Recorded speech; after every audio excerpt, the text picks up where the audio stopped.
the LIV Tour and the PGA.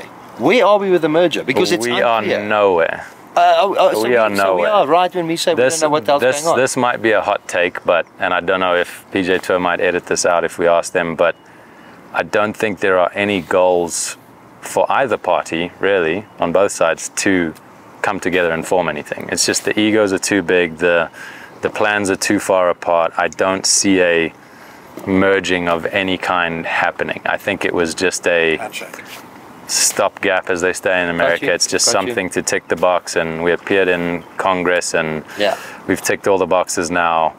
You got to understand, two massive corporations, they want their best interests to be at the fore, and they want to dominate the space. So Jay's doing his thing, LIV and the guys there are doing their thing. I don't think there's any goals for them to come together. And then the DP Tour is sitting in the middle there like, what's going on, guys? We don't know.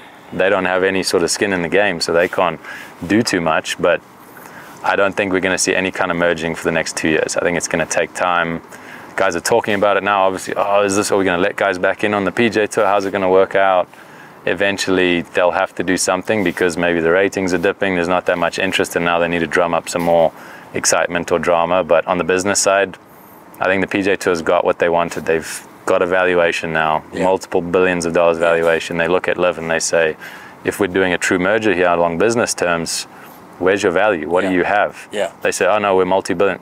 You can't prove that. You don't have investors. You don't have the money behind you. You've just got a fund that you're drawing money from. So I think that was the PGA Tour's play to just kind of blow them out of the water with this huge valuation. LIV, what's your valuation? We need to merge on terms.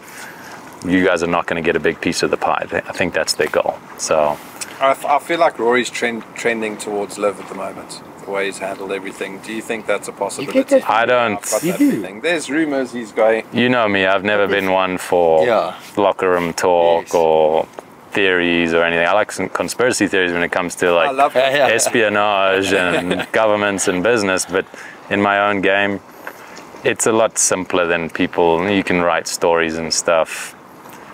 A guy's free to change his mind. If Rory wants to go play on LIV, he can go play on LIV. Like, he has that right. He has that ability. But when you look at his balance sheet, I don't think it'll ever happen. When his sponsors are corporate America, sort of Northeast, bankers, finance, that's his frame of reference. That's who he hangs out with. Those are the people that he knows. So for him to turn his back on those guys would be pretty silly. Unless those guys are also in the LIV landscape and he still has buddies there, then he'll do it. But bottom line, he's not going to forsake hundreds of millions of dollars to go and play somewhere else. I don't see that happening. Unless the oil money comes involved. Even if the money's there, he's burning relationships. He's burning friends. He's burning, I mean, he has kids, like children are going to grow up and he wants an environment for them to grow up in. I don't see him making that decision. There's a lot more to it than just money and schedule for a guy like that. For me, it's kind of simple. It's money, schedule, where I'm going to play. But for him, it's all his friends, his frame of reference, his media profile. So it's a lot more difficult. Let's see how this picture gets painted. Let's see how this picture gets painted. And the bigger thing would be is him pushing the agenda and trying to get those friends of his to merge with LIV to create something else. He has the power to do something, as we've seen. He's been in all these talks. He's been at the table. Now he's sort of taken a step back, but he still has a lot of power.